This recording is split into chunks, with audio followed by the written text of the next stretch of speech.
Amém? Vamos dar início dar continuidade a esse culto, né? Essa confraternização também faz parte desse tempo de cultuar ao Senhor, de adorar ao Senhor. E eu quero convidar você que já está aqui sentado, se coloque de pé em nome de Jesus. Você que está a caminho também, venha para cá, vamos.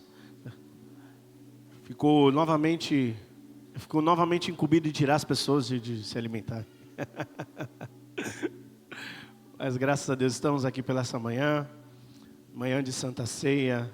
É gostoso, né? Acordar logo cedo, já entregar a nossa primícia ao Senhor, a primícia da nossa semana, a primícia do nosso dia. E quão bom é estar na presença de Deus logo cedo. Eu sou suspeito de falar que eu gosto muito do culto da manhã. Eu gosto bastante, né? Então, é muito gostoso estar aqui, acordar e você já adorar o Senhor e depois ter seu dia ali para curtir com a família. E que bom que você veio, né? Veio bastante gente, glória a Deus, né?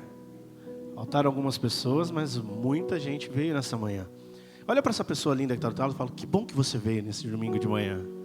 Fala para ela: que bom que eu te vejo aqui nesse domingo de manhã. É bom demais. Talvez você chegou até com um pouco de remela ainda nos olhos, né? As crianças são mais complicadas de tirar essa manhã da cama, né? Mas que bom que nós estamos aqui. Feche os teus olhos onde você está. Vamos falar mais um pouquinho com o Pai. Espírito Santo de Deus, nós te agradecemos por este café abençoado, por cada pessoa que trouxe, por cada pessoa que veio e participou, por cada um que trabalhou nesta manhã para que esse café acontecesse. O Senhor abençoe a nós, Pai, que estamos aqui também. Que o Senhor possa receber a nossa adoração, o nosso louvor, que possamos derramar o nosso coração na Tua presença, porque viemos nessa manhã para engrandecer o Teu nome, Jesus, porque Tu és grande, Tu és poderoso. E nessa manhã o que nós queremos fazer é Te adorar. Recebe o nosso louvor, a nossa adoração, em nome de Jesus. Canta comigo, diga para Ele: queremos o Teu nome engrandecer. Levanta sua mão e declare: e agradecer-te por Tua obra em nossas vidas.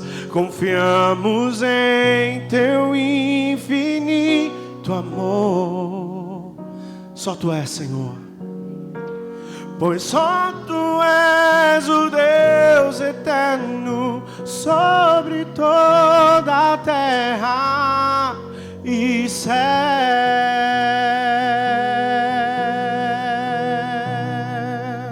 Nós queremos, Senhor, queremos o Teu nome engrandecer nesta manhã, Papai, e agradecer-te por Tua obra em nossas vidas. Confiamos em Teu infinito amor. Oh, aleluia, Jesus. Pois só Tu és o Deus eterno sobre toda a terra. Só Tu és, Senhor. Pois só Tu és o Deus eterno sobre toda a terra. Só Tu és. Pois só Tu és o Deus eterno sobre toda a terra e céu.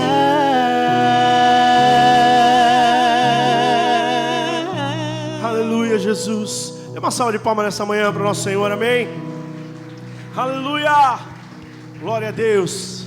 Continue adorando ao Senhor, porque um novo dia Ele fez para nós nesta manhã, e por isso que nós estamos alegres, Jesus. Obrigado, Pai.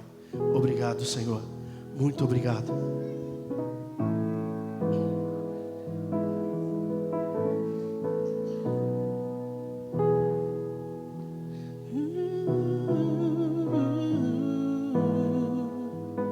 Nós fomos curados pela graça dele, amém? Pela graça estou sendo curado, pouco a pouco sendo transformado. Perfeito não sou, contudo sou grato. Tenho lutas, mas eu não desisto. Com coragem sigo vencendo. Perfeito não sou, contudo sou grato. Novo dia recebi. Pra quê?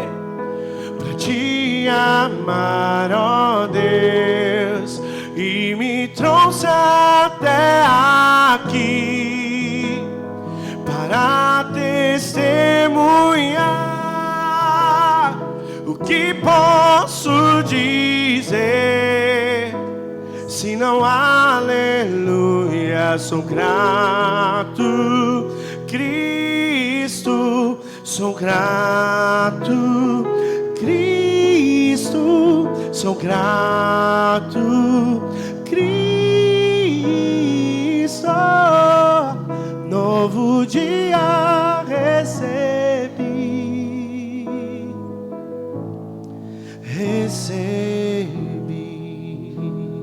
oh Jesus.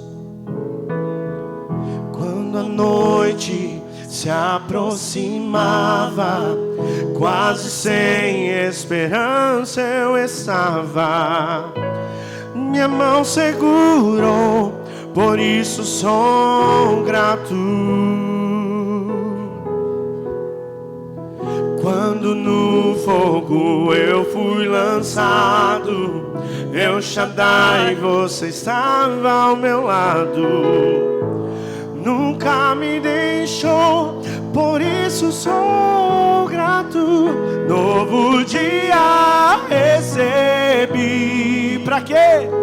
Pra te amar, ó Deus, que me trouxe até aqui para testemunhar. O que posso dizer se não aleluia?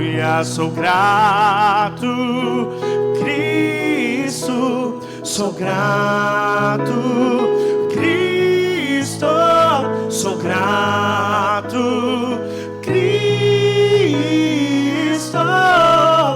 Novo dia recebi.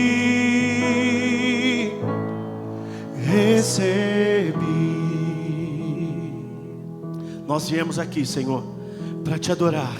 Nós viemos aqui para derramar os nossos corações diante de ti, Pai. Recebe o nosso louvor, Jesus.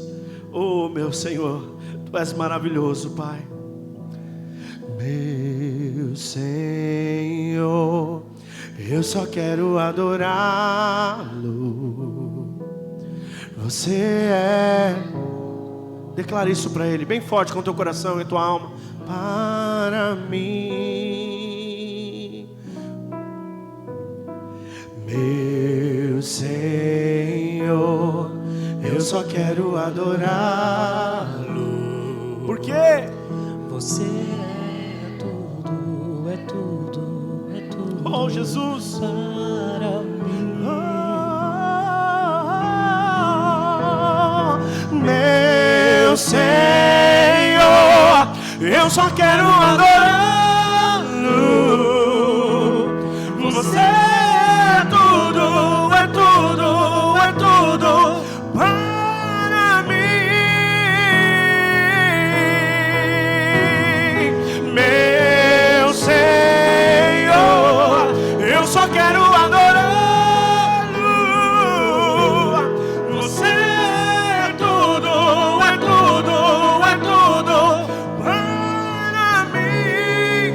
Novo dia recebi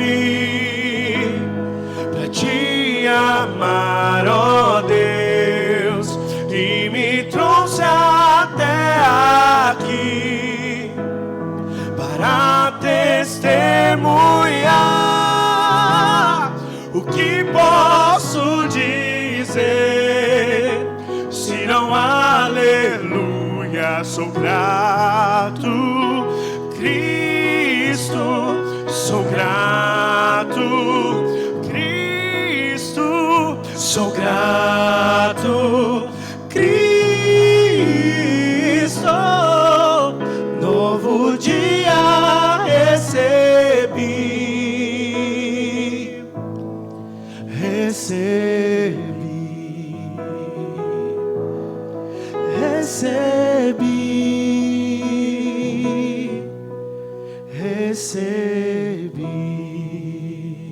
Só aquele que recebeu o novo dia do Senhor, dê uma salva de palmas bem forte, amém? Glória a Deus, obrigado, Senhor. Obrigado, Jesus. Não pude deixar de me emocionar não em ver um casal tão lindo que a gente está com tanta saudade aqui, mas depois a gente fala sobre isso. Dê uma salva de palmas para Jesus, vai. Glória a Deus. Novo dia recebemos e podemos celebrar ao Senhor nesta manhã juntos. Eu não consigo não. Glória a Deus, glória a Deus. Tu és maravilhoso, Jesus, sublime, poderoso. É quem Ele é. Quando eu abri os olhos da oração e pude ver, já quase que eu não consegui cantar mais. Glória a Deus.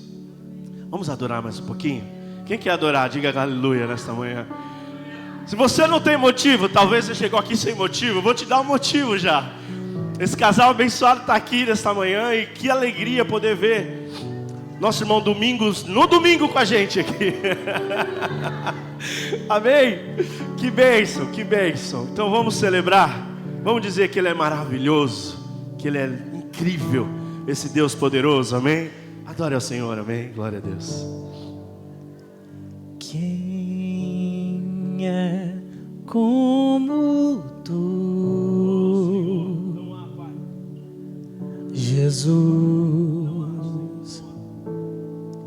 Não há ninguém além de ti, que é manso e humilde assim. Não há ninguém igual a ti.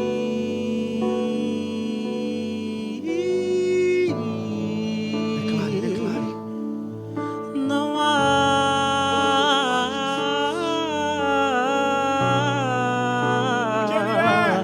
Maravilhoso, admirável, tão sublime, glorioso.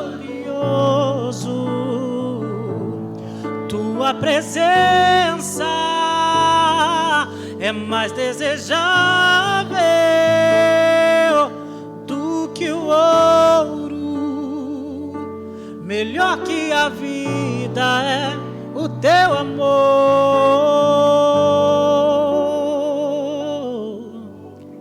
Quem é como tu? O nome dele é Jesus. Não há ninguém além de ti, que é manso e humilde assim. Não há ninguém igual a ti.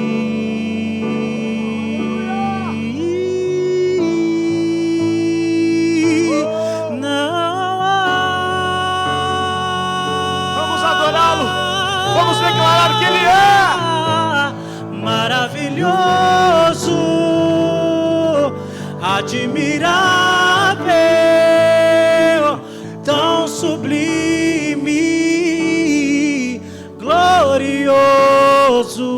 Só Tua presença, Pai. Tua presença é mais desejável do que o ouro, melhor que a vida é o teu amor maravilhoso, admirável, tão sublime, glorioso. Tua presença é mais desejável do que o ouro. que nós queremos, Pai. Melhor que a vida é o teu amor. Teu amor, Pai. Senhor, teu amor, Jesus.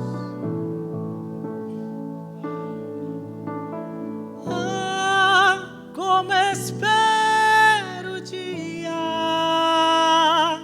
em que eu verei a face do meu amador.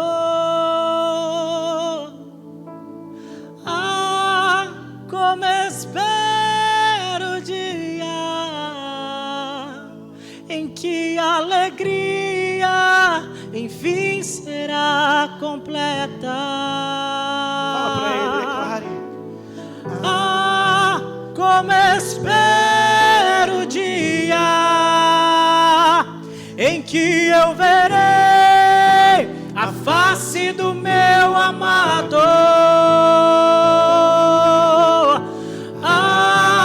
Como espero o dia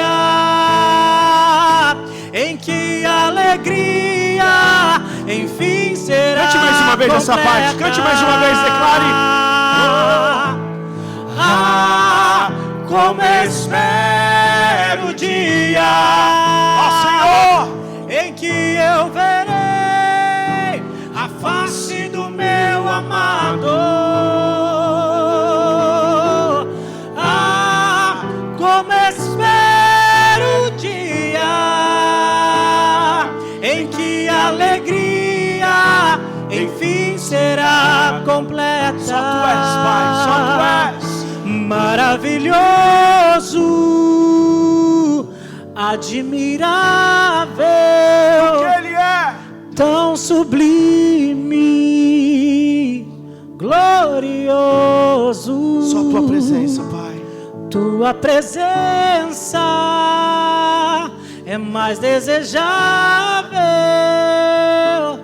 do que o ouro. Melhor que a vida é o teu amor. Maravilhoso.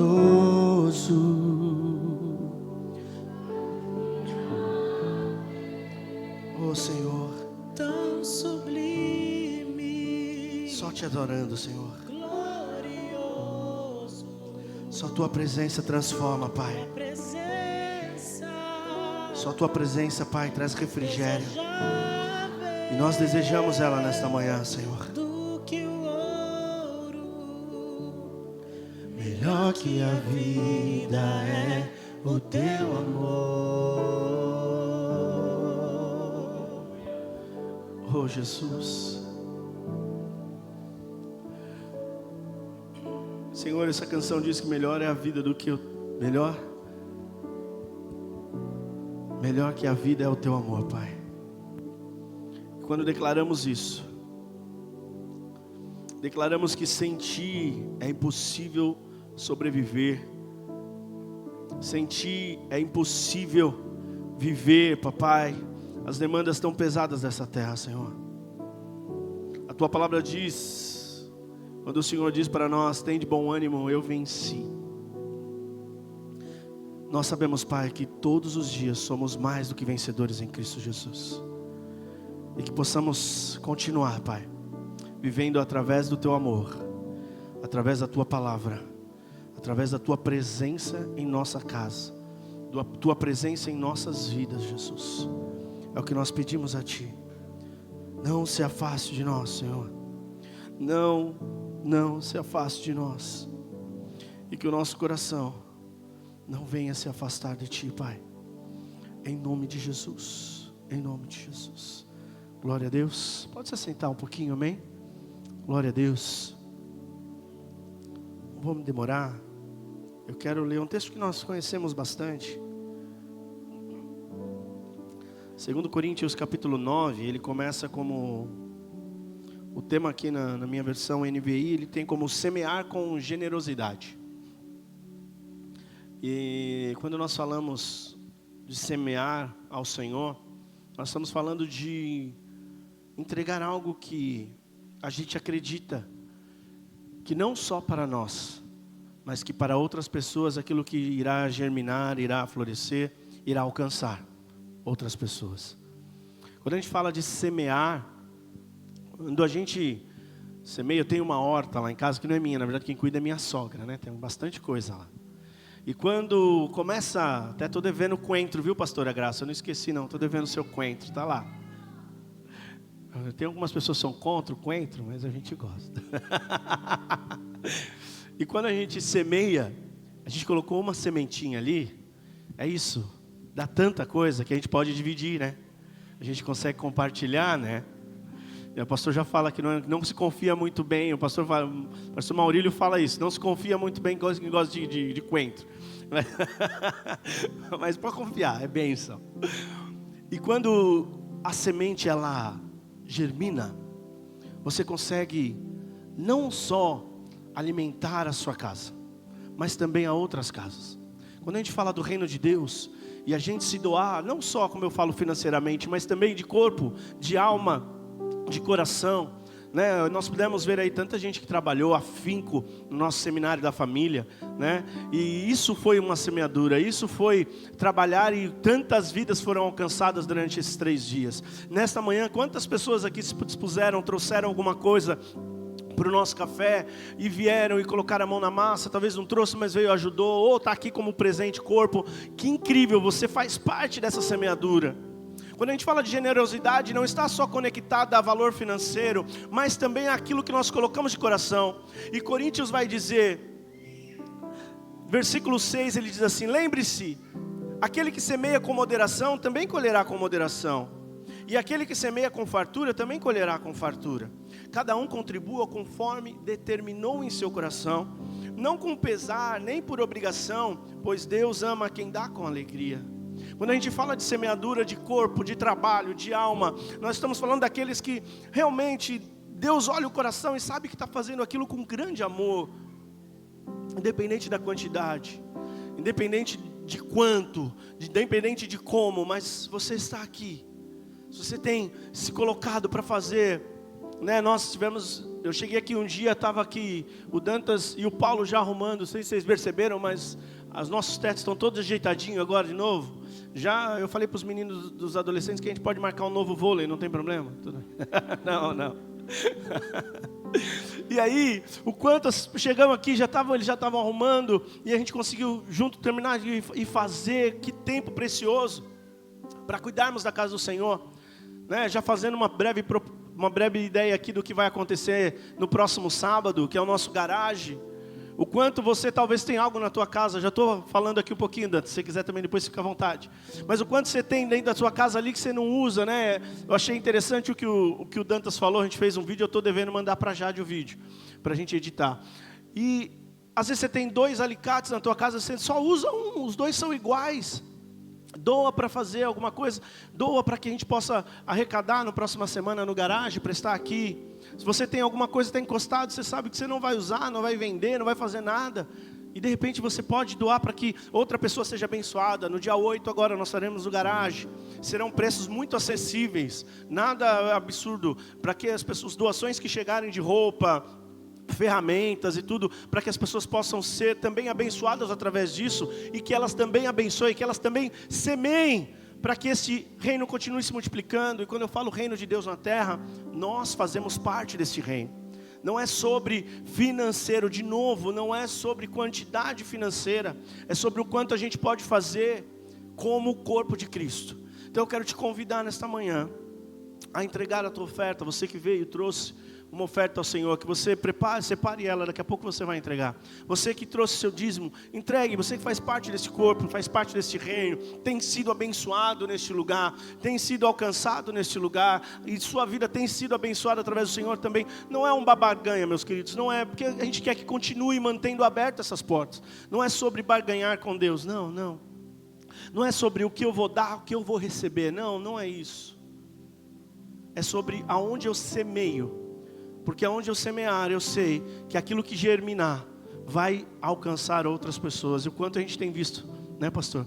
Pessoas serem alcançadas neste lugar. Nas quartas-feiras, o quanto as palavras do ensino têm nos abençoado grandemente, o quanto aos domingos nós estamos aqui, o quanto cada momento com os jovens, nós estivemos ali na casa da Alessandra e do Dantas essa sexta-feira, que maravilha ver aqueles jovens adorando ao Senhor ali, que divertido foi, a gente se divertiu muito, foi muito gostoso, que tempo precioso, e nós temos investido nesse reino, amém? Você tem sido parte desse reino, então eu quero te convidar nesta manhã, sem mais delongas, a trazer uma oferta ao Senhor, para que outras pessoas sejam alcançadas. Nós estamos gravando agora pela manhã, não está sendo transmitido ao vivo, mas vai ser transmitido hoje à noite.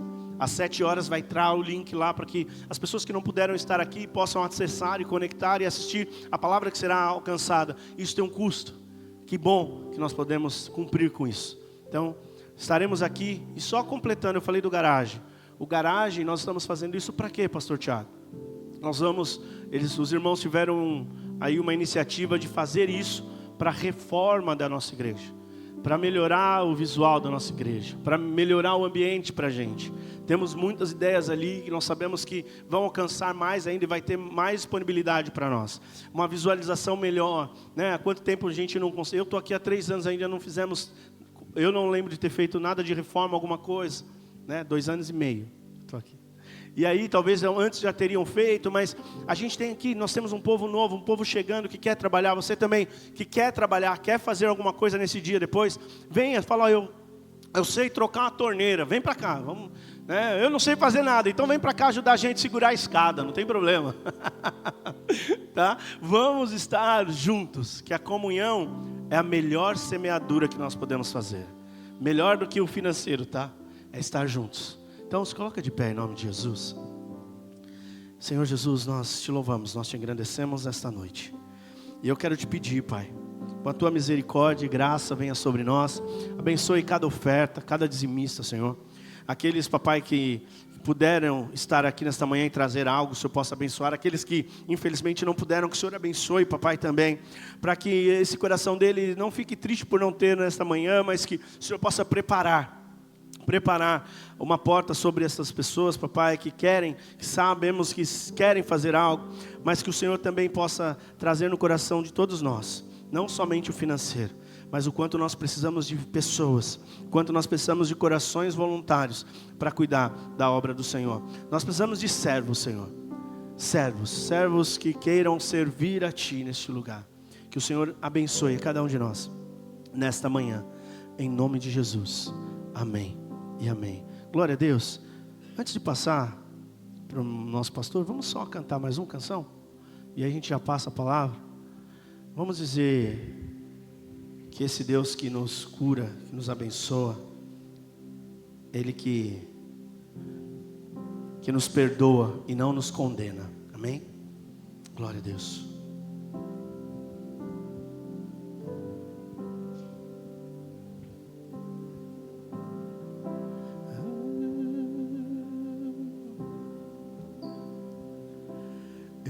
Deparei com aquele mestre escrevendo, com o dedo no chão, ouvindo os fariseus a lhes falar que a lei de Moisés me condenava por meus erros, mas nenhuma pedra Ele pegou pra mim apedrejar.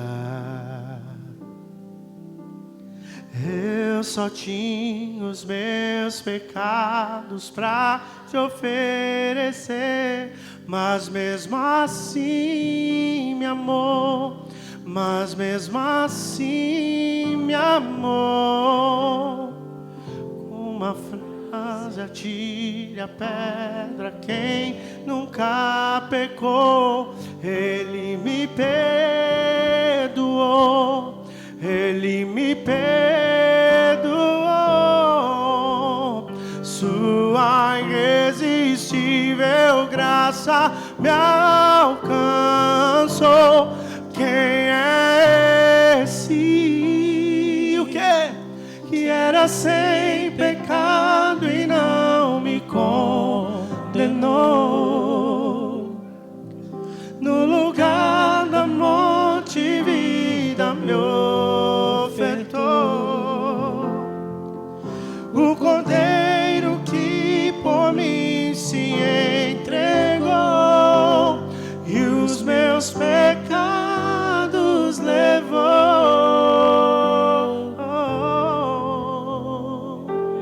Oh Jesus, obrigado, Pai, porque fomos redimidos pelo Teu amor e pela Tua graça, Jesus. Muito obrigado, Senhor. O que nós temos a oferecer, Pai, eu só tinha os meus pecados pra lhe oferecer, mas mesmo assim me amou, mas mesmo assim me amou. Com uma frase atire a pedra quem nunca pecou, Ele me perdoou, Ele me perdoou. Sua irresistível graça me alcançou. Quem é esse que era sem pecado e não me condenou? No lugar da morte, vida me ofertou. O Cordeiro que por mim se entregou e os meus pecados levou. Quem é esse que era sem pecado e não me condenou? No lugar da morte, vida me ofertou. O Cordeiro que por mim se entregou e os meus pecados levou.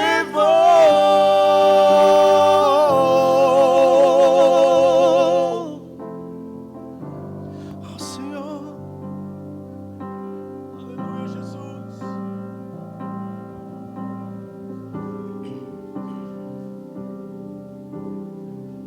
Eu não te troco por nada, não há espaço pra mais nada.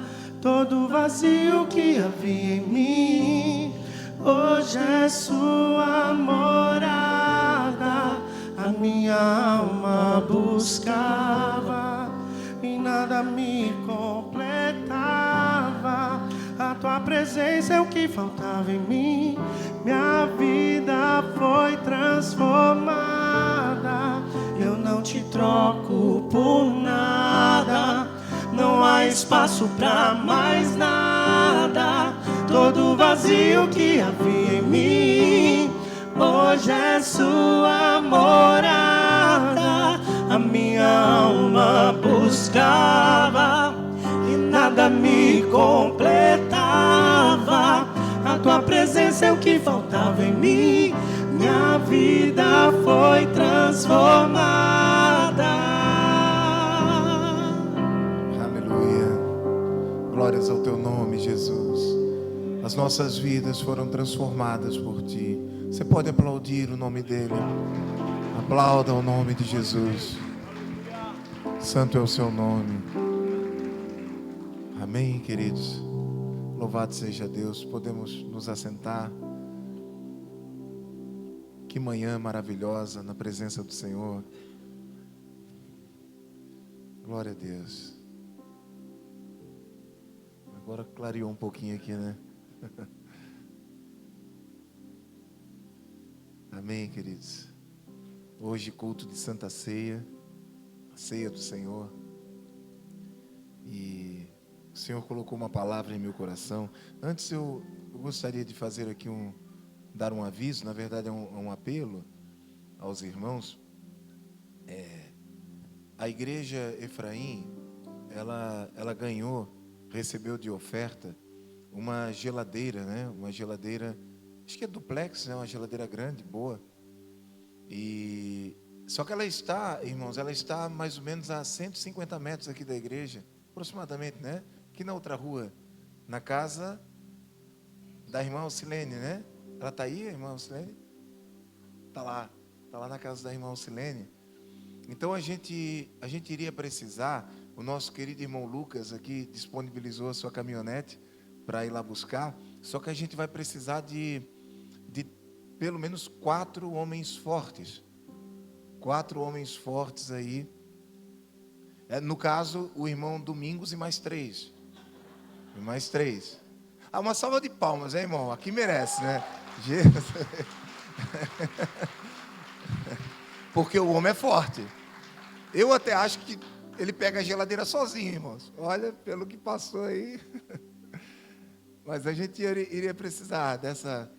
Queridos, que bom ver vocês. Que maravilha, meu Deus. Bênção demais, né? Ele disse que chegou aqui 7 horas da manhã, mas ele só terminou de subir a escada às 10 ali. Daí por isso que... E a gente tirando sarro aqui ainda, né, irmão? É para alegrar, né? Para alegrar o nosso dia. Não existe história triste, né, irmão? Só história feliz. Glória a Deus. E então nós iríamos precisar da ajuda de alguns irmãos. No finalzinho, né? No final do culto, a gente dá um pulinho ali, jogo rápido, só para trazer a geladeira até aqui, né? E aí, essa geladeira, até eu estava pensando, depois a gente conversa. Se tiver alguém da própria comunidade que estiver precisando, né, a gente abençoa. Senão ela pode ir até para o garagem, né? Para o garagem. Tá bom? Glória a Deus. E eu quero trazer uma palavra ao coração dos irmãos. Eu falava com o pastor Tiago aqui, no início, que toda vez que nós nos reunimos para o culto de ceia, a exemplo do que o apóstolo Paulo, ele nos fala em relação à necessidade de falar a palavra de Deus e de repetir o que se fala. As crianças, tem salinha? Tá bom. Vamos orar pelas crianças, então vem cá, criançada. A gente vai orar. Tem bastante crianças hoje aqui, né? Ah, não, antes da gente orar pelas crianças, mas pode vir, as crianças vão ficar aqui também para representar, para fortalecer. Olha como o tempo passa, né, irmãos? A gente vai orar pela Eva. A Eva vai fazer 1 ano de idade. Vocês já pararam para pensar, irmãos? Era a Jade, que há poucos dias atrás passava por aqui filmando as partes do culto, com aquele barrigão, vocês lembram disso? Pois é, já faz 1 ano, a Eva vai fazer 1 ano, essa semana, é isso. E agora, eu estava vendo ali, enquanto a gente adorava a Deus, eles é que estão com dificuldade, ela nem fez 1 ano ainda, no caso, já está correndo assim, desse jeito. Meu Deus. Precisou de 2 para pegar ela, viu? Ela foi se escondendo ali. Rapaz. Então, eu queria chamar, pode ser todos os pastores, se puderem vir aqui, a pastora Graça, não sei se o pastor Fernandão está por aí também, pastor Tiago, e se você puder ficar de pé, vamos abençoar a vida da Eva, e aí já oramos por todas as crianças também. A Eva vai estar representando a criançada. A gente ora por ela também, a gente ora. Ela é muito quebrantada, essa menina, né? Tá certo.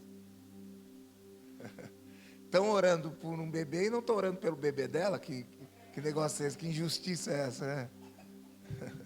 Estenda sua mão para cá, pastor Tiago, pode orar? Senhor Deus, nós te agradecemos, ó Pai, pela vida da Eva, Senhor, que o Senhor venha abençoar, Pai, cada passo da tua pequena, Jesus. Cada passo, papai, que ela venha traçar no caminho, Senhor. O Senhor venha já abençoar os pais, Senhor. Como a tua palavra diz, ensina ao teu filho ao caminho, para que ele jamais venha se desviar, Senhor. Que o caminho dos teus filhos, Pai, possam ser guiados não por palavras, mas por cada ação, Senhor, que esta pequena irá observar, irá se dirigir para chegar mais perto da tua presença, Jesus. Nós te louvamos e te agradecemos, ó Pai, pela vida dela. Em nome de Jesus, abençoa a Eva, papai. Amém e amém. Glória a Deus. Glória a Deus. Deus abençoe. Deus abençoe, amados. Deus abençoe Jade, Douglas. Parabéns pela filha linda que vocês têm. E como orou aqui o pastor Tiago, que cresça nos caminhos do Senhor, né? Maravilha, irmãos. A outra mostrando a janelinha ali. Criança é assim, né, irmãos? Por isso que Jesus disse, podemos assentar, amados. Jesus falou que nós devemos ser como crianças, né? Crianças. Tem muita gente que interpreta errado isso, né? Jesus não chama a uma infantilidade, nada disso. Mas ele chama a uma, em primeiro lugar, dependência. A criança é dependente, né? Solta uma criança no meio de uma floresta, uma criança de 3 anos, né? Com uma mochila, dentro dessa mochila tem comida, tem fogo, tem faca, tem tudo que ela precisa para sobreviver. Ela vai sobreviver? Ela não vai, porque ela não vai saber o que fazer com aquilo, porque a criança é dependente. E às vezes a gente se arma tanto, com tanta adultice, né? com tanta sensação de experiência que a gente tem, e acaba caindo na sutileza de achar que nós não dependemos mais do Senhor. Deus te dá capacidade para tantas coisas, eu acredito nisso. Deus te dá inteligência, mas nada, absolutamente nada poderá substituir essa nossa necessidade de dependência de Deus. Então, nesse caso, nós devemos ser como crianças, sim, depender de Deus para tudo. Amém? Louvado seja Deus. Amados, como eu estava aqui falando, eu conversava ali com o pastor Tiago no início. Eu dizia para ele: pastor Tiago, o texto que eu costumo falar é sempre o mesmo.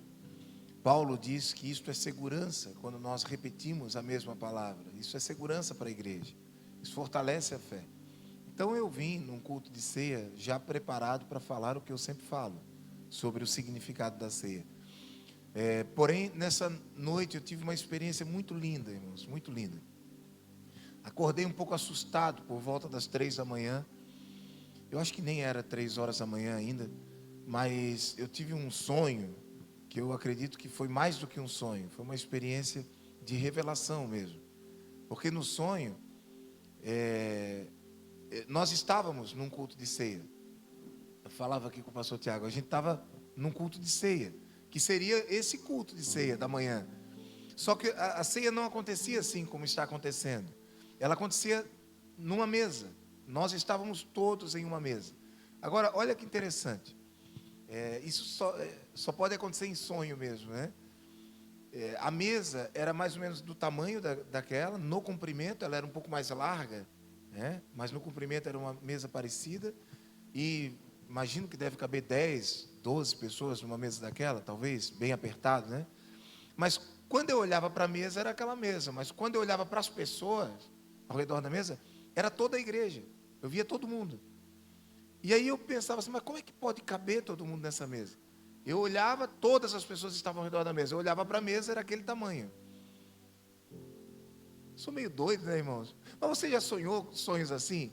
A Thay, a minha esposa, ela sonha sonhos assim que não dá para entender. Outro dia ela sonhou com um helicóptero que estava voando dentro da água. Aí é um sonho assim. E ela explica o sonho, interpreta, é um negócio tremendo assim. Mas você já sonhou sonhos assim, que parece não ter sentido? Nesse caso, eu acredito que faz sentido. Porque cabia todas as pessoas na mesa. Na mesa do Senhor cabe todos. Tem lugar para todos. Eu olhava, estava todas as pessoas. Eu via o rosto de cada pessoa.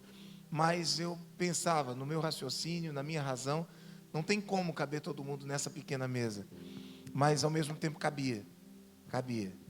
E ali, quando eu abri a Bíblia para ler 1 Coríntios, capítulo 11, que é o que eu costumo ler em culto de ceia, eu não conseguia achar o capítulo, nem o livro de Coríntios. Eu só conseguia achar a passagem de Isaías, capítulo de número 53. Eu folheava a Bíblia, só tinha Isaías 53 na minha Bíblia, no sonho. E eu tentava buscar, Senhor, mas não é isso, eu quero falar sobre ceia. E o Espírito Santo no sonho falava, mas esse é o tema sobre ceia. Isaías 53.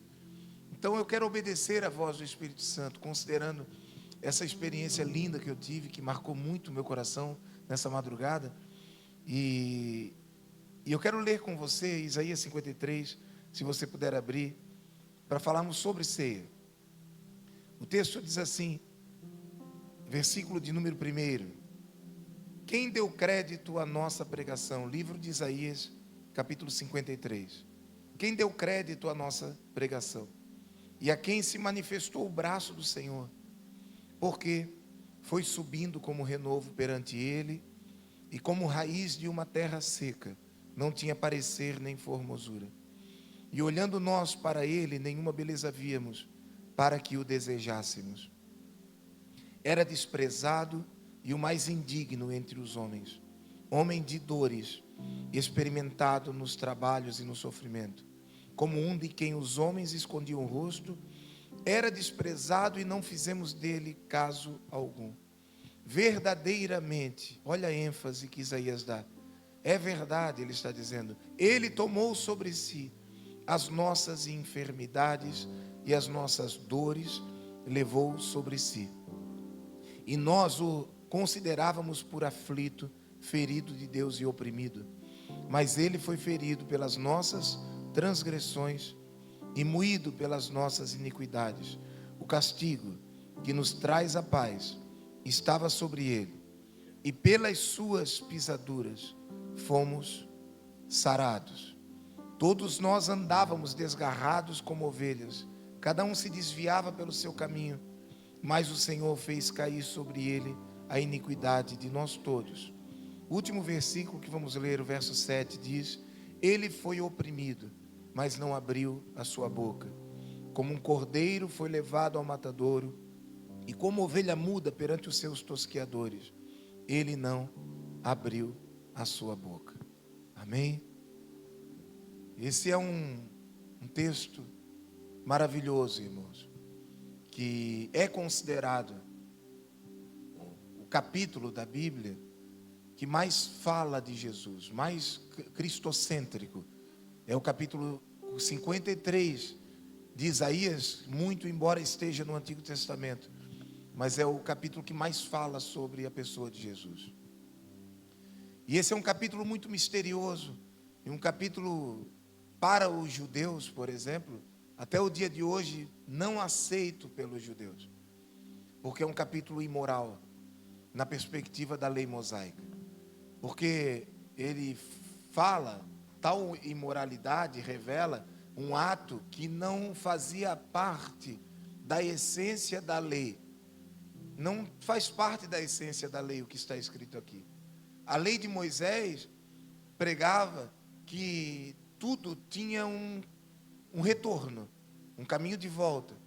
Se você, vamos tentar contextualizar, se você desse um tapa em alguém, você receberia um tapa. Se pagava com a mesma moeda, por assim dizer, olho por olho, dente por dente, essa era a regra da lei. Não existia a possibilidade, a ideia nem de conjecturar numa perspectiva, ainda que poderia ser anacrônica na perspectiva teológica, a possibilidade de alguém injusto morrer por pessoas injustas. Não tinha como fazer essa analogia. Não tem como.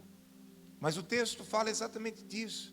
É por isso, inclusive, que Isaías, quando vai profetizar, tem muitas pessoas que pensam que o profeta era aquele que Deus tomava consciência, né? Arrebatava o cara ficava se tremendo, sem consciência. Deus pegava e colocava as palavras dele dentro do profeta, como se fosse um HD que fala, e aí o profeta começava a profetizar sem consciência. Não era assim, irmãos. O profeta recebia a palavra do Senhor conscientemente, analisava aquela palavra, ok? E muitas vezes a gente vê profetas retrucando até o que Deus mandava falar, dizendo: Senhor, eu não vou falar isso aqui, não tem como, não é certo eu falar isso aqui. Pessoas que julgavam Deus como errado naquela perspectiva de profecia em que eles estavam ali prestes a serem usados para comunicar a mensagem do Senhor. Isaías foi um deles, e é por isso que ele inclui, logo no prólogo da sua profecia, na introdução, as seguintes palavras: quem deu crédito à nossa pregação. Quando a gente vai traduzir isso, ou pegar em alguma outra tradução, vai ficar mais claro. Ele vai dizer, parafraseando: eu vou falar uma coisa que ninguém vai acreditar. Que ele não está pregando no Novo Testamento aqui, ele não está pregando nos dias de hoje, ele está pregando há 3.000 anos atrás aproximadamente. Ele está pregando numa época da lei de Moisés. Ele está pregando num tempo em que se respirava vingança, olho por olho, dente por dente. A lei dizia que se alguém matasse o boi de um vizinho, ia pagar com um boi morto. Então essa era a lei, essa era a dinâmica da prática da lei. Isaías vai profetizar o oposto disso. E ele diz: eu vou pregar, mas ninguém vai acreditar no que eu vou falar. Todo mundo vai dizer que eu estou mentindo, que eu sou um falso profeta. Quem vai dar crédito à minha pregação? Que pregação é essa? Esse tipo de pregação. A pregação de um justo que morre por pessoas injustas. Num ato absoluto de entrega. Fala comigo, entrega. Jesus se entregou, irmãos. E tem pessoas que limitam a entrega de Jesus, muito embora seja o ápice da entrega de Jesus é a cruz, mas limitam a entrega de Jesus só à cruz. Não. Jesus teve uma vida de entrega. Amém? E o que é uma vida da entrega? Tem um ditado que diz que normalmente, quase em todos os casos, uma pessoa morre normalmente da maneira como ela viveu. A maioria das pessoas morrem comunicando na sua morte um resumo da maneira como ela escolheu viver. E quando você vai, por exemplo, em Lucas, no Evangelho, no capítulo 23 de Lucas, no versículo 46, as últimas palavras de Jesus, sabe quais foram? Quem sabe me dizer quais foram as últimas palavras de Jesus? Quando ele estava morrendo, ele disse assim: Pai, nas tuas mãos eu entrego o meu espírito. Eu lembrei da história de um homem que enriqueceu, começou vendendo sanduíche numa quitandazinha, numa merceariazinha assim, bem pequena, e começou a crescer. E sabe por que ele começou a crescer? Ficou rico, ficou muito rico, porque o diferencial do seu sanduíche era a maneira como ele cortava a mortadela. Ele tinha uma máquina que ele cortava a mortadela bem fininha. Começou com a habilidade da sua esposa a cortar bem fininha com a faca, até que ele comprou uma máquina que essa mortadela, só o sanduíche dele tinha uma mortadela quase transparente assim, e ela se enrolava dentro daquele pão francês assim, sabe, ficava aquele sanduíche bonito. E ele ficou rico vendendo sanduíche e montou uma marca de sanduíche.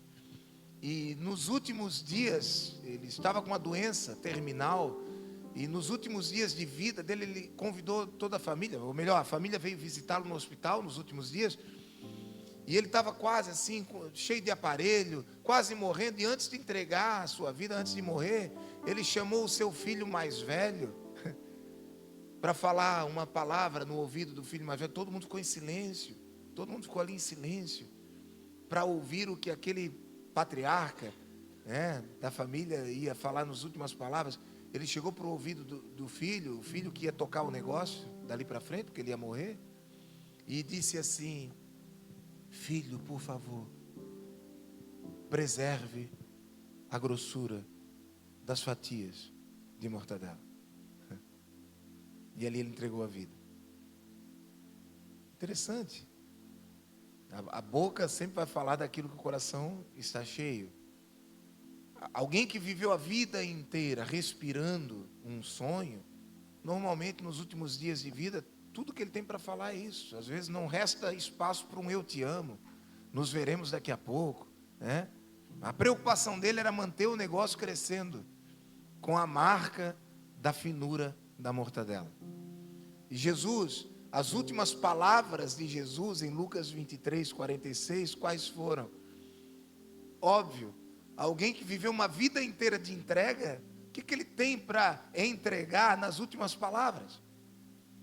Se não as palavras que dizia: Pai, lá estou eu aqui de novo, cumprindo a minha natureza essencial de entregar. Mais uma vez eu te entrego o meu espírito. E Jesus se entregou na cruz por cada um de nós. E qual é a maior dificuldade, não para nós que vivemos no tempo da graça, mas para aqueles que vivem segundo a lei de Moisés? Essa é a maior dificuldade, é acreditar nesse tipo de entrega, nesse tipo de perdão. Porque se eu perguntar para você, por exemplo, quantos aqui, quantos aqui acreditam de fato que Deus perdoa os pecados? Pode levantar a mão. Quem daqui acredita que Deus perdoa os pecados? Todos nós acreditamos. Mas ainda que a gente não venha admitir no todo da nossa compreensão, acredite, a maioria de nós ainda carrega no nosso inconsciente individual a ideia de um perdão que não é igual ao significado do verdadeiro perdão que Deus tem. Porque, por exemplo, eu lembro do meu filho Bruno, quando eu era pequeno, eu não sei se era um aparelho de som que a gente tinha em casa, logo no início dos seus primeiros passos, assim, caminhando para 1 ano de idade, ele vivia batendo nas coisas. Era um bebê muito grande, nasceu com mais de 4 quilos, e meio bruto, assim, né? Tudo que encostava quebrava, derrubava. Até o dia de hoje é assim, né? Tá mais alto do que eu. Ontem ele lutou um campeonato na categoria de 90 quilos. Eu disse, meu Deus, 15 anos de idade, né? Eu comprei um tênis de presente para ele no final do ano. Estava na promoção, um Adidas, era o sonho dele. Eu disse, vou aproveitar a promoção, o número 45. Aí a moça falou para mim, só tem esse. Eu disse, será que não vai ficar largo nele? Vou levar, levei. Chegou em casa, ele botou, estava apertado. Eu fui lá para tentar trocar, ela disse, não tem mais. O senhor faz uma coisa, enche de meia, faz alargar um pouco. Ele está usando, anda meio assim. Mas tal é Adidas, né, irmãos? Adidas vale a pena. Está andando na passada de boleiro, como diz. Mas vale a pena. Então, ele passando assim com 1 aninho, quase 1 aninho de idade, derrubando e batendo, e ele bateu no aparelho de som. Eu disse, não faz isso. Ele entendeu, ele ficava regalado olhando assim. O não, ele sempre entendeu o não, desde pequenininho. Sabia que estava sendo reprovado em alguma coisa. Eu disse, se bater de novo, ele bateu a 2ª vez. Eu disse, se bater mais uma vez, aí a minha linguagem era pau, pau, pau, pau, a varinha vai funcionar. E aí o que ele fez? Ele ficou meio assim, lagriminha no olho, foi e tal, se distraiu, bateu de novo. Bateu de novo e já ficou parado, né? De costas para mim. Foi virando devagarzinho. Quando ele vira para mim, ele dá de cara comigo com a vara na mão. Aí, eu já estava pronto, né? Vou tirar a fraldinha dele, vai, nem que seja simbólico, vai levar umas varadinhas para cumprir o que eu prometi. Quando eu fui me aproximar dele, sabe o que ele falou para mim? Pasmem, qualquer um cairia naquela, não tem como, irmãos, não tem como a gente não se entregar. Ele olhou para mim e disse, papai, não pau pau. Aí o meu coração duro, né? Eu disse, não posso me distrair, eu estou focado na minha missão. Fui em direção a ele, papai, não papau. E fez assim, começou a rir, queria me abraçar. O que o papai fez? Óbvio, né? Jogou a vara para um lado, abraçou ele, pode brincar, meu filho. Aí ele fez do aparelho de som, deixa brincar. Essa é a maneira como a gente entende o perdão. Não é verdade? A gente perdoa não cumprindo a penalidade sobre os nossos filhos. Quem é que tem coragem, depois de uma persuasão infantil / maligna? É maligno isso, irmão, não é possível. O menino tem um poder de persuasão, não pensa direito com 1 ano de idade, o cérebro nem está formado ainda, consegue me convencer, um homem adulto, a não fazer algo que eu estou com o propósito de fazer. Isso só pode ser uma coisa maligna, né? Não pode. Mas Deus não é assim. O perdão que Deus oferece ao ser humano não caminha dessa forma, queridos. E por que eu digo isso? Resumindo, até para a gente não gastar muito tempo, o nosso tempo é curto. Mas o homem pecou, todos nós conhecemos a história. E o que acontece é que, eu não sei se aconteceu um diálogo com a divindade. Pai, Filho e Espírito Santo se unem agora numa missão de salvar esse ser humano que havia caído. E aí houve a sublime ideia, o plano, que a gente conhece como plano de salvação. Jesus olha para o Pai e diz, eu desço lá, na forma humana.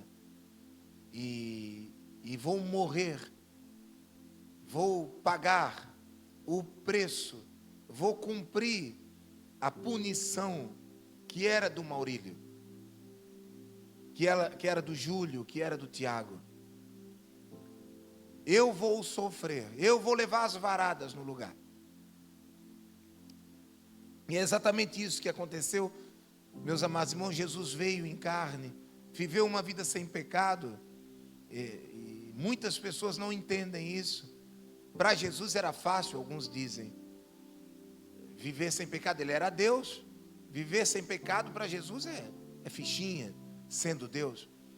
Mas não é o que a Bíblia diz, especialmente o escritor de Hebreus, que no capítulo 4, verso 15 do seu livro, está escrito que Jesus, como sumo sacerdote, ele veio em carne e foi tentado em tudo, todas as áreas que você é tentado, Jesus foi tentado e muito mais. Eu sou tentado em várias áreas. Às vezes o meu arquétipo de tentação é diferente do Tiago, é diferente de você, da Ludmila.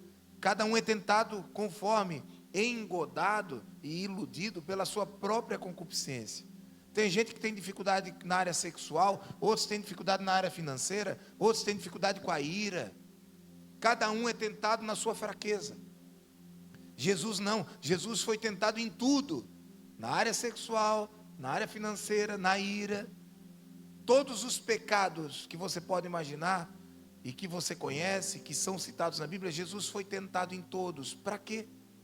A Bíblia diz, para que, escritor de Hebreus ainda falando no capítulo 4, verso 15, para que pudesse compreender e interceder em relação às nossas fraquezas. Ele não só intercede por você, amém? Mas ele entende a tua dor. Ele sabe, conhece a tua dor. Conhece o teu caminho de derrota, de vitória, de triunfo, de frustração. Porque ele já passou por tudo isso. Esse é Jesus. Esse é o plano de salvação que Deus concedeu na cruz. Então, o que aconteceu em Isaías 53, isso explica Isaías 53. Amém? Houve ali uma troca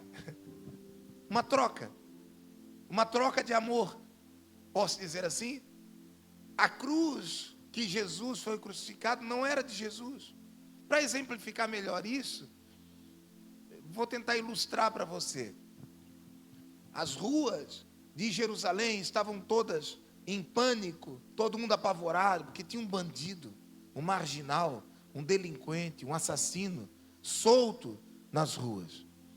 Não sei se tinha jornal na época, mas nos jornais de Jerusalém dizia, as notícias eram, Barrabás está solto nas ruas. Então você imagina, seu filho que vinha da escola, costumava brincar na rua, não podia mais. Para você ir no supermercado comprar alguma coisa, vai durante o dia acompanhado de alguém, porque um assassino, calculista, frio, está solto nas ruas. E o seu modo de viver como assassino é implacável, ele não perdoa ninguém. Então todo mundo ficou assustado, até que houve uma notícia melhor, muito melhor. A notícia agora dizia que Barrabás estava preso. Quando a notícia diz que Barrabás está preso, isso é muito amplo, né? Não significa só que prenderam um marginal, mas significa que agora eu tenho mais liberdade para viver. As minhas crianças vão poder brincar na rua, eu vou poder viver livremente, porque não tem mais perigo nas ruas. Sabe o que aconteceu?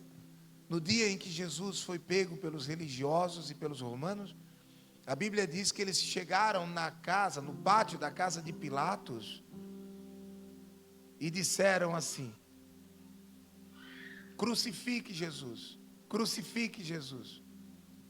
Pilatos, sabendo que a própria esposa tinha tido experiências noturnas, sonhos com Jesus, que diziam que ele era inocente, convencido pela explicação da sua esposa, ele vai até o povo e diz assim, eu não posso absolvê-lo, mas eu vou jogar para o povo uma estratégia que vai ser como se diz, batata, né? Não tem como eles recusarem. Barrabás chega para o povo e diz assim: olha, toda a época de Páscoa, né? De Páscoa, costuma-se soltar um preso. Solta-se um preso e dá-lhe carta de alforria para que ele seja livre da sua condenação. Nós temos 2 presos aqui. Um é Jesus de Nazaré e o outro é Barrabás. Só em ouvir falar de Barrabás o povo ficava com medo. Então, quando Pilatos fala isso, é óbvio que ele já fala numa expectativa óbvia de que o povo ia escolher quem? Jesus, para soltar. Porque quando ele diz, solta o Barrabás, ele está dizendo, soltar Barrabás significa voltar a uma vida de prisão, de aprisionamento social.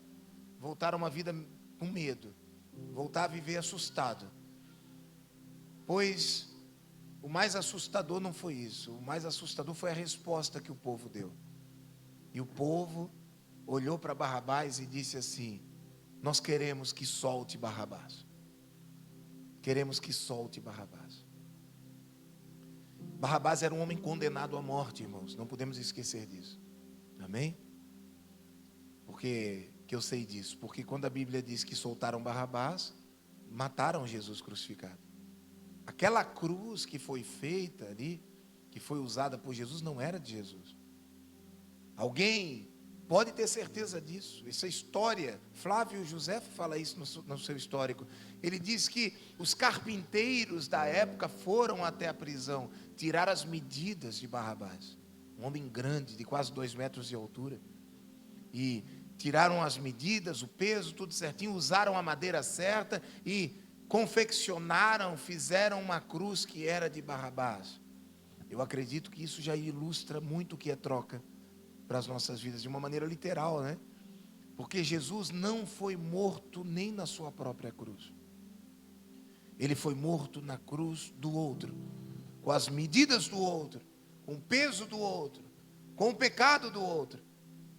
E aí a gente olha como bons crentes, né? Quase que fariseus assim, e olhamos e dizemos assim: a cruz era de Barrabás. E a gente até transforma isso numa boa mensagem de domingo pela manhã para falar sobre ceia. Não, a cruz não era de Barrabás. Literalmente, historicamente era de Barrabás, mas não era. Porque se o plano de salvação se cumpriu e se consumou em Jesus, aquela cruz não era só de Barrabás. Aquela cruz tinha as minhas medidas, tinha as tuas medidas. Aquela cruz era minha, era sua, uma cruz que carregava na sua simbologia o destino da nossa eternidade. Todos nós estávamos condenados à morte, não morte física, meus amados irmãos, mas morte espiritual. Estávamos condenados a vivermos separados de Deus para sempre na eternidade. Mas Jesus, Ele fez essa troca. E é por isso que isso é uma mensagem, essa é uma mensagem absurda, difícil de aceitar. Muito difícil de aceitar. No início da minha caminhada cristã, aliás, no início do meu pastorado, isso já faz mais de 2 décadas. Eu lembro que quando eu fui integrado para a obra e passei a viver do Evangelho aos 26 anos de idade, o pastor, presidente da nossa igreja, disse assim: eu tenho uma missão para você. Tudo bem, pastor, qual é a missão? Você vai ser o pastor que vai visitar os hospitais. E eu amava aquilo, eu já fazia aquilo antes de ser pastor. No Hospital Marieta, eu entrava até com um capacete na mão. Os enfermeiros já me conheciam, eu entrava na UTI, sem máscara. O pessoal já conhecia, dizia: pastor Maurílio, pode entrar. E eu me lembro que eu fui visitar um jovem. Eu nunca vou esquecer dessa cena, irmãos. Um jovem de aproximadamente uns 30 anos de idade. Ele não era da igreja, ele não era cristão, mas a família dele era da nossa igreja. E ele estava nos últimos dias de vida, já na fase terminal de vida, porque ele estava contaminado com o vírus do HIV. Na época, hoje em dia, se uma pessoa tiver com vírus do HIV, às vezes nem se sabe se ela tem, de tanto que se aprimorou a medicina, né? Mas na época, há quase 30 anos atrás, uma pessoa morria de AIDS facilmente por causa de uma gripe, de um resfriado. Quando eu cheguei no quarto do hospital, ele estava pele e osso. E eu olhei para ele, e a família tinha dito: olha, a gente está tentando falar de Jesus para ele, mas ele não quer aceitar Jesus, não quer aceitar Jesus, sabe, não quer aceitar Jesus. E eu olhei para ele e perguntei: tudo bem, jovem, tudo bem? A sua família disse que você não quer aceitar Jesus. Isso é verdade? Ele disse: é, pastor. Eu disse: por quê? Eu queria entender por quê, para poder falar então do amor de Deus para ele. Que vai saber como é que foi pregada essa mensagem para ele. E ele disse: pastor, porque eu não acho justo. Irmãos, eu nunca vou esquecer dessa cena. Sabe aquela pessoa que olha para você assim, ela está tão fraca que ela está regalada assim, olhando. Ele disse: porque eu não acho justo. Eu disse: por que não? Ele disse: pastor, eu só incomodei minha família. Desde os 12 anos de idade eu usava drogas. Eu injetava cocaína na minha veia. Eu pratiquei todo tipo de ato que você pode imaginar, prostituição. Eu não me lembro, pastor, dos 18 anos para frente, de chegar um dia em casa antes da meia-noite. Pastor, só fiz coisa errada, destruí casamentos, fui amante em relacionamentos, destruí famílias, só fiz coisa errada, bebi, usei drogas, peguei AIDS e agora estou pagando por um erro que é somente meu.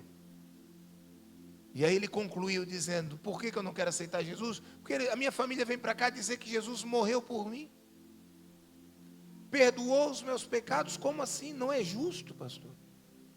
Como é que alguém como Jesus, eu pensava que tinha barreira com a religião.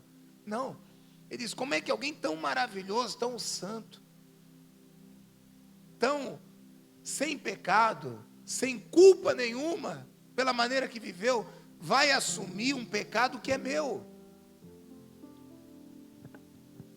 E eu comecei a olhar para aquele jovem e percebi que o coração dele estava mais entregue para Jesus e não sabia, tendo essa consciência que ele estava me passando.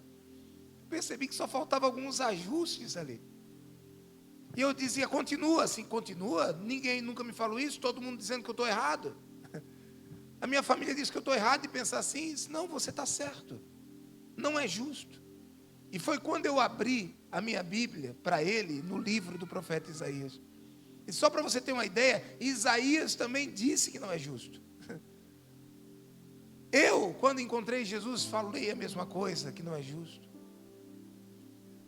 Porque realmente, jovem, não é justo alguém que não teve pecado morrer por pecadores. E dali eu comecei a falar do plano de salvação para ele, e dizer: na verdade, ele só não poderia ter pecado, porque se ele tivesse pecado e tivesse culpa, ele não poderia cumprir o seu plano. E aí eu falei para ele sobre a troca, exatamente essa troca, a vida que Jesus conquistou na cruz, que trocou pela minha maldição. Todos nós. Eu lembro, irmãos, que eu encerrei a nossa conversa exatamente com esse versículo de Romanos, capítulo 3, versículo 10 e versículo 23. Todos pecaram e destituídos estão da glória de Deus, separados estão da glória de Deus. Não há um justo sequer. Desde o aidético que agoniza culposamente numa cama, por ter entregado a sua juventude aos desejos e aos prazeres, a dona de casa que criou seus filhos, nunca fez nada de errado, o pai de família que pagou suas contas e fez tudo certo, porque a justiça de Deus não é contabilizada como a justiça dos homens. Ninguém é justo por ser justo. Para Deus, a gente só é justo quando é feita essa troca. E aí, voltando para o exemplo do perdão, do tipo de perdão que eu acabei de dar para o meu filho, o Bruno, eu lembrei também da minha mãe. Posso contar uma história? Irmãos, eu era uma criança, eu acho que vocês vão ficar até com raiva de mim. Na infância eu era uma criança muito serelepe. É serelepe que diz? Tem algum outro adjetivo legal para... Eu era terrível, irmãos. O meu apelido na infância era Gadareno. Depois que eu me convertia, que eu fui saber o que era. Eu achava o nome bonito. Irmãos, você sabia que eu com 6, 7 anos de idade, 8 anos, eu era ladrão? Sabe o que eu roubava? Eu falei para o Bruno isso. Eu roubava todas as cenouras da horta da escola. Todas. Aquelas cenourinhas pequenininhas. O professor de IPT, quem lembra dessa matéria IPT, PPT? Preparação para o trabalho. É nessa hora que eu vejo que eu estou velho, irmãos. A gente tinha uma matéria, ninguém, pastora Graça não tinha IPT também? Olha aí. Tinha, olha, a irmã, quantos anos a irmã tem? Pode falar, irmã. 60 anos. Está vendo, irmã? IPT. Não vou nunca mais dar esse exemplo no culto. Meu Deus. Eu vou te falar como é que era a matéria. O professor de IPT, ele era um professor que tirava os alunos da classe, levava para a horta da escola e ensinava a plantar. Eu acho que devia voltar nessa matéria, né? Ensinava a criança a mexer com a terra. Preparação para o trabalho. Ensinava a criança a cortar papel. Não era educação artística. Mas fazer bomba com um palito de fósforo. Ensinava as habilidades do MacGyver. MacGyver. Piorou, né? A maioria nem sabe o que é o MacGyver. Mas a Elaine sabe. E a Elaine tem 35. Né, Elaine? Então, só para você ter uma ideia, irmãos, a gente ia fazer a horta da escola. E eu plantava as cenourinhas com a carinha de anjo. Já combinando com a minha quadrilha. Final de semana a gente pulava o muro da escola. Irmão, pega uma cenourinha pequenininha, vai no hortifruti. Bem pequenininha, que não cresceu ainda. Irmãos, ela é doce, é maravilhosa. E aí a gente comia aquelas cenourinhas todas. E eu não passava fome não, irmãos, em casa. Eu era perverso mesmo. Chegava com cara lavada na escola, com cara de espanto. Meu Deus, comeram as cenourinhas. Que coisa, como é que tem gente má nesse mundo? Então, quando eu era criança, a gente tinha uma vizinha, se eu não me engano o nome dela era Dona Olga. Dona Olga. A Dona Olga tinha um pé de ameixa, pé de goiaba, pé de araçá. Alguém sabe o que é araçá? Na casa da minha avó também tinha araçá. Amora, sabe o que é amora? Amora do mato. Tinha tudo no quintal dela. Só que no nosso terreno também tinha. Tinha pé de ameixa, pé de araçá, tudo igual. E tinha uma cerca que dividia a nossa casa da casa da Dona Olga. A Dona Olga dormia o dia inteiro. A minha mãe tinha 4 lavação para fora. Ela lavava roupa para outras pessoas, para ganhar um dinheirinho.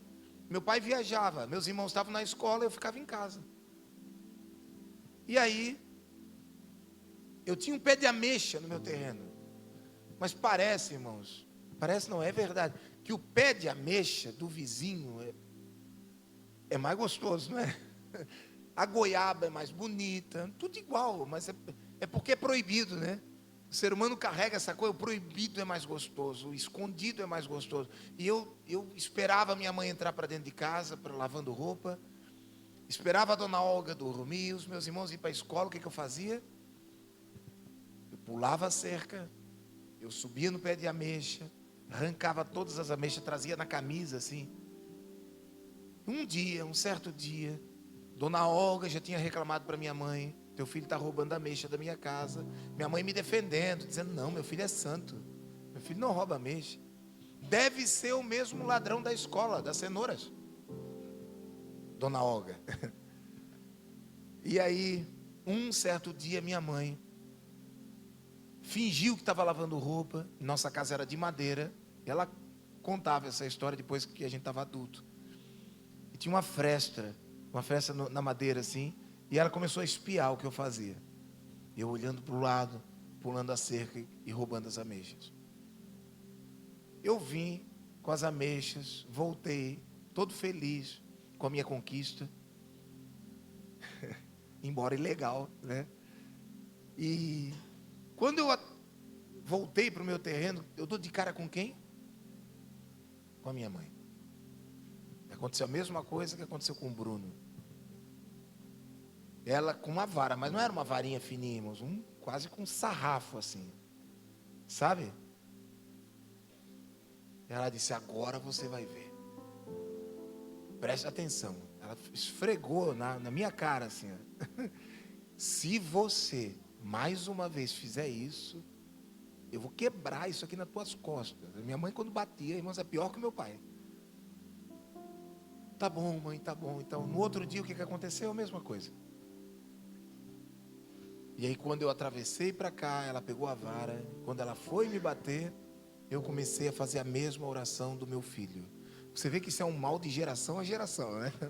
A maldição precisa ser quebrada, irmãos. Depois passou hora por nós. E aí comecei a paparicar minha mãe, dizer: mãe, nunca mais na vida, mãe, eu vou roubar ameixa. E a minha mãe, então quebrantada, largou aquela vara e me abraçou. Agora preste atenção. Eu venho para minha mãe e eu ouvi um pastor contando uma história parecida da infância dele. O pai dele fez isso com ele, irmãos. Eu achei impressionante. O pai dele fez a mesma coisa. Ele fez uma coisa errada, o pai dele com a vara, e ele pedindo perdão. E o pai dele disse: tudo bem, eu te perdoo. Mas pegou a vara e entregou na mão do filho. E disse: mas você vai ter que me bater. Como assim, pai? Eu não vou te bater. Disse: não, filho, você vai ter que me bater, porque senão a punição, a regra, a lei não vai ser cumprida. E se não for cumprida, não vai cumprir justiça. Alguém tem que pagar o preço por esse erro que você cometeu. Você imagina, irmão, eu sabendo do erro que eu cometi, mesmo sendo criança, pegando uma vara e batendo na minha mãe? Se coloque no meu lugar, você bateria na sua mãe com a vara sabendo que você fez errado? Pois foi exatamente isso que Cristo fez na cruz do Calvário. Quando a Bíblia diz que Ele levou sobre si os nossos pecados, literalmente, ilustradamente, foi isso que Ele fez. Ele entregou a vara da punição na sua mão e disse: me bate. E foi exatamente isso que nós fizemos naquela cruz. Não foram os romanos que crucificaram Jesus. Não foram os romanos que chicotearam Jesus. Desde o Calvário, irmãos, existe uma voz que há 2000 anos ecoa no coração humano. E essa voz só diz uma frase, pastor Tiago, uma única frase: foi por você. Foi por você. Foi por mim. Foi pelos nossos pecados que cometemos. Então, quando a gente diz que crê no perdão de Deus, nós ainda carregamos uma ideia do tipo de perdão que eu acabei de dar para o meu filho, que a minha mãe acabou de dar para mim, mas não é o perdão que Deus nos concede. O perdão que Deus nos concede é morrer em nosso lugar, é pagar o preço em nosso lugar, é entregar o chicote nas nossas mãos e dizer: me chicoteia, me castiga. Por quê, Senhor? Tu não merece. Aquele moço morrendo de AIDS no fundo da cama dizia: ele não merece. Mas agora, pastor Maurílio, eu entendi o que ele fez por mim, e eu aceito, Senhor, a tua cruz. Foram praticamente as últimas palavras da vida daquele jovem que com certeza eu e você um dia vamos conhecer no céu. Porque nós não estamos aqui para entender um amor incompreensível, um amor que não dá para entender. É por isso que a Bíblia diz, o apóstolo Paulo, ele de maneira veemente, categórica, forte nas suas palavras, ele diz: o amor de Cristo nos constrange. É constrangedor demais. Ele morreu por mim. Ele morreu por você. E isso é incompreensível, inaceitável. É inaceitável, não a consciência humana. Fica tranquilo. Você acha que porque você tem consciência, logo você não aceita? Não, ninguém aceita, a natureza não aceita. Quando Cristo morreu na cruz, os pássaros não aceitaram. Pássaro, a Bíblia diz isso, voando para tudo que é lado, a criação gritando, o sol se escondeu de vergonha, houve escuridão na terra, fendas rochas se fenderam no meio, até as feras do campo esconderam seu rosto, a natureza gritou dizendo: não pode. É inaceitável isso, é inaceitável isso. O coração humano até hoje não consegue compreender um amor de entrega, um amor incondicional. Fecha os teus olhos. A ceia do Senhor é o anúncio dessa morte incompreensível, dessa entrega incompreensível. A ceia do Senhor, quando comemos o pão e bebemos o sangue, nós estamos dizendo: eu dependo da tua graça, Senhor.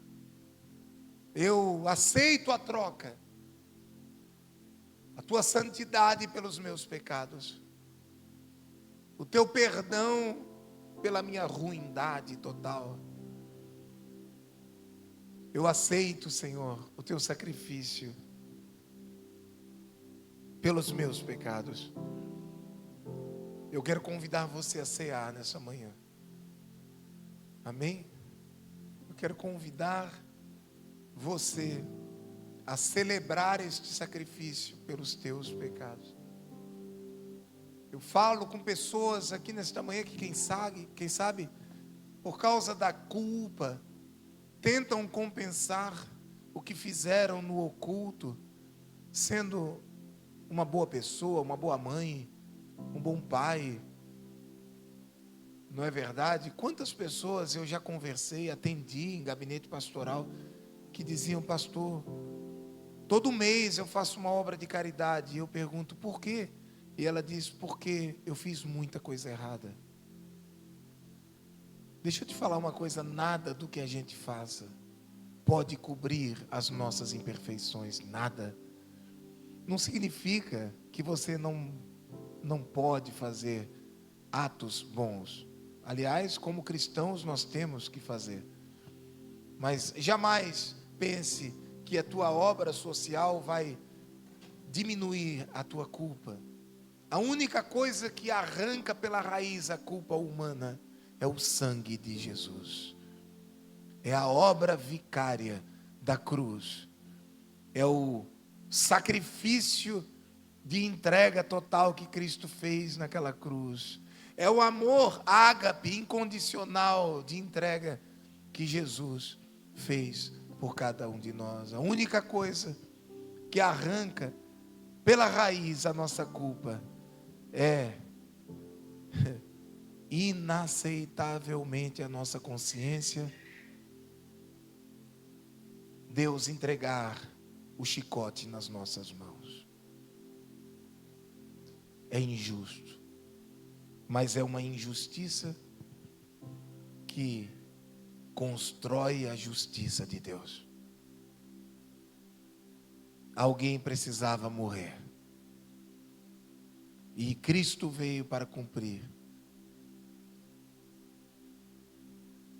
a condenação que estava sobre mim. Vamos ficar de pé. Os irmãos, fiquem à vontade, pode distribuir o pão, o vinho, se você puder, por enquanto, não comer e não beber, para que possamos fazê-lo todos juntos, em um mesmo ato. Em seguida a gente vai adorar a Deus com uma canção.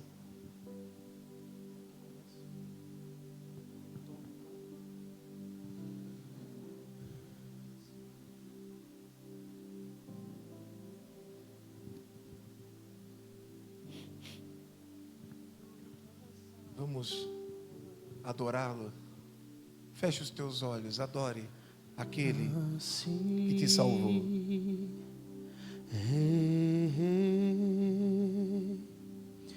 A bagagem do passado eu carreguei,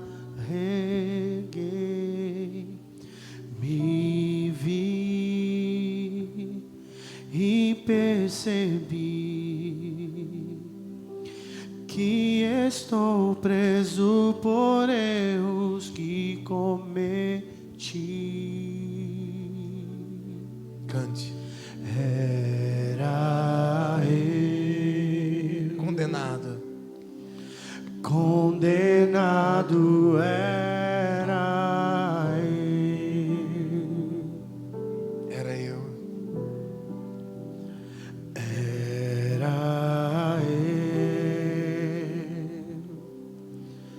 condenado era eu.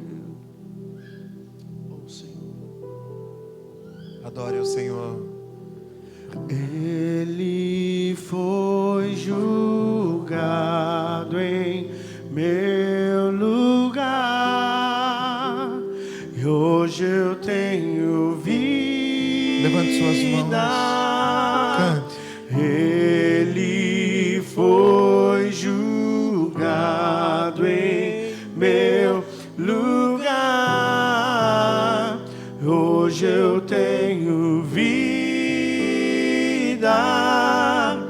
Escandaloso amor que me encontrou. Hoje eu tenho vida. Escandaloso amor.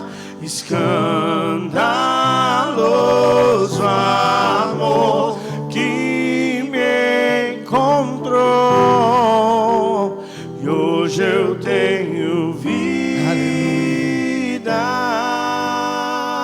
Este escandaloso amor nos encontrou. E hoje temos vida. E vida eterna. E vida eterna, irmãos. Vida eterna foi nos concedido pelo sacrifício imoral da cruz.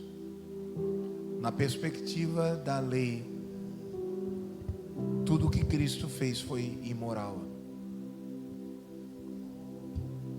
Mas Ele morreu, levando sobre si todas as nossas transgressões. O pecado que era meu, o pecado que me matava, que me condenava, estava sobre Jesus. Naquela noite em que foi entregue, Jesus pegou o pão e tentou explicar isso. Ele disse: vocês estão vendo esse pão? Isto é o meu corpo que será partido por vós. Comam isso em memória de mim. Você pode comer do pão neste momento.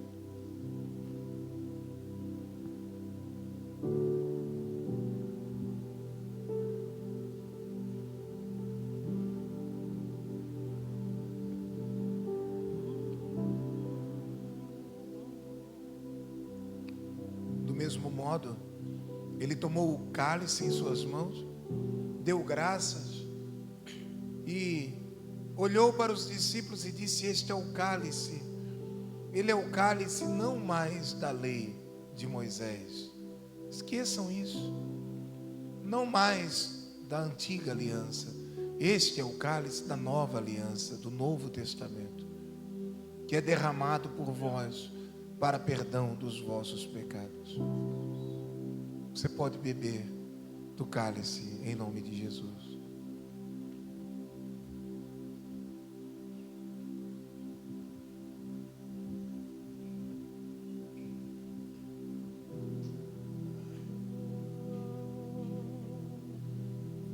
Senhor, nós somos gratos a Ti pelo Teu sacrifício na cruz do Calvário. Obrigado, Senhor, pela morte que nos trouxe vida, pelo sacrifício que nos trouxe salvação, pela entrega, Senhor, que resolveu o nosso problema com a eternidade. Obrigado, Senhor, pelo perdão dos nossos pecados. Nós te damos graças nesta manhã, Senhor, em nome de Jesus, em nome de Jesus, amém. Você pode olhar para uma pessoa do seu lado e dizer: Cristo morreu por você. Sim, Ele morreu por você, foi por você. Fale para o teu irmão: foi por você, meu irmão. Ele nos perdoou. Louvado seja Deus. Tem lugar à mesa. Meu Deus. Adore, adore ao Senhor. Pode se assentar. Aleluia, Jesus. Nós te adoramos nesta manhã. Vem e não demora. Estou te esperando. Aqui é o teu lugar.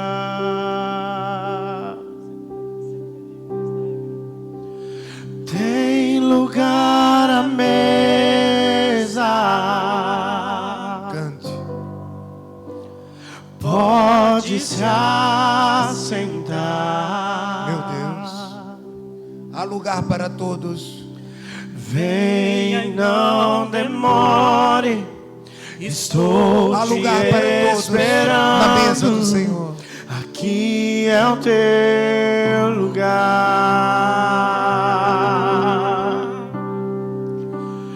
Tem lugar à mesa. Tem lugar na mesa para todos. Pode se assentar. Aleluia. Louvado seja Deus. Venha, não demore. Estou te esperando. Aqui é o teu lugar. Tu és santo, Senhor. Há um lugar na mesa para cada um de nós. Não existe condição humana que Cristo não possa perdoar. O convite é para todos. Amém? Louvado seja Deus. Nós vamos encerrar este momento de culto, mas eu tenho certeza que cada um de nós, na sua particularidade, na experiência que teve com Deus nessa manhã, vai conduzir essa experiência para os seus lares, para o seu dia a dia, para o seu círculo de relacionamentos. E eu tenho certeza que a luz do Senhor através da sua vida vai impactar outras vidas, porque todo aquele que recebe, acredite, é aquele que também consegue transferir aquilo que recebe. E nós recebemos o perdão, recebemos o amor de Deus, e somos gratos a Deus por isso, amém? Então dá um abraço forte no teu irmão, deseja ele uma boa semana, lembrando que hoje à noite nós não teremos culto, ok? Todas as vezes que a gente se reúne pela manhã para fazer a ceia, à noite não tem culto. Semana que vem nós voltamos às 7 horas da noite, tá bom? Deus te abençoe, vá na graça e na paz. Tem algum aviso, pastora Graça? Oi? Vem cá, pastora Graça, você sabe dar os avisos. Olha Que horas aí, que vai ser o garagem, que começa o garagem? Vem com tudo. Dantas, Aqui, ó. que horas que a gente começa o garagem? Às 8 da manhã estaremos aqui, né? Bom dia, igreja do Senhor! Quem está feliz nessa manhã? Ah, delícia! Como não está feliz um dia lindo desse, um sol maravilhoso, um domingo iluminado, com a ceia do nosso Senhor Jesus. Aquele que nos visita, sejam bem-vindos, né? Não posso aqui deixar de cumprimentar os visitantes, tivemos visitantes essa manhã. E que felicidade, seu Domingos, Dona Antônia, que alegria. Gente, quando eles subiram essa escada ali, eu chorei, não contive minha lágrima. Que delícia ter vocês aqui. Pessoal, quarta-feira temos Escola de Líder. Você é convidado, bem-vindo a estar conosco. Esse sábado não vai ter rede de jovens. Domingo culto às 19 horas. E no sábado, 8 da manhã aqui, vamos ter o garagem, ok? A gente quer também pedir a colaboração dos irmãos que tiverem disponibilidade para estar aqui conosco no decorrer dessa semana. Quarta-feira ou quinta, a gente vai ver. Qualquer coisa, me chamem no privado, para a gente separar as roupas, as coisas, para botar preço e etiqueta. Então, aquele que tiver disponibilidade, eu conto com você. O Gabriel Dantas conta com você, que é para a gente separar, fazer uma coisa bem legal. Para quinta? Fechou. Quinta-feira, tá, pessoal? A partir de que horas? 7 da noite, 7h30 da noite aqui na igreja. Quem puder nos ajudar, para que a gente possa separar roupas, tamanhos, feminino, masculino, juvenil, não juvenil, tá? Amém, igreja? Amém. Posso contar com vocês? Deus é bom em todo o tempo todo. Outra coisa, gente, ali, ó, nossa cesta básica, se você puder trazer 1 quilo um quilinho de arroz, 1 quilinho de farinha, uma latinha de óleo, um pacotinho de café, né? Para que a gente junte cestas básicas ali, ó, 1 litrinho de leite. A gente está fazendo isso porque tem famílias nesse templo, nessa casa que precisa. Amém? Deus abençoe, semana linda para vocês. Um cheiro!